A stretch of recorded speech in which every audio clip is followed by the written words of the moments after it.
So we also have warnings continuing to our day. We see here in Journal Discourses, Elder John Nicholson said, "I refer now to the secret societies that are filling the heads of governments." That's exactly right. This isn't the mafia. This conspiracy is in the judgment seats, just as, and meaning government seats, just as it was during the Book of Mormon times. These societies, which are inspired by a desire to throw off every kind of legal restraint, exist in some form or another in almost every nation under heaven, and especially in those nations claiming to be civilized. He says it was a habit with Moroni, while making the closing portion of this record, to discourse upon the subject matter, to speak with the peoples of the earth who would live in this day in which you and I are living, as if he spoke to them face to face, as one man speaks with another, and warn them of the evils that would exist among them and the destruction that would fall upon their heads. Just reiterating the same facts that are just so self-evident as we read through Moroni's words to help us to see that he's talking to us. This isn't some kind of random just speaking to the ether. He's speaking because he saw our day.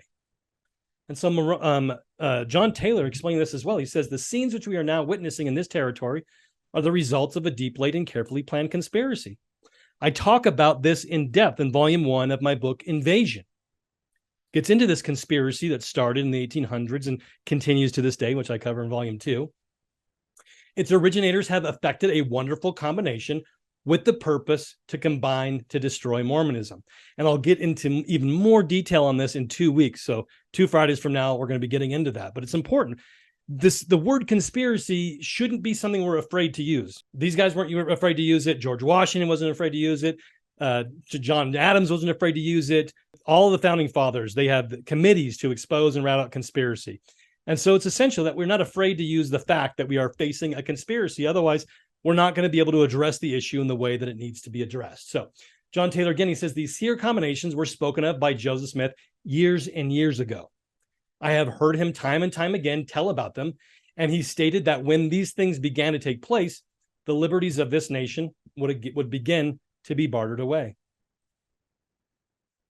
Pretty self-evident what's going on here. This is obviously, right? Today, the seer combination has gotten so big that our liberties are beginning to be bartered and eroded away. Not beginning to, but really almost entirely by this time.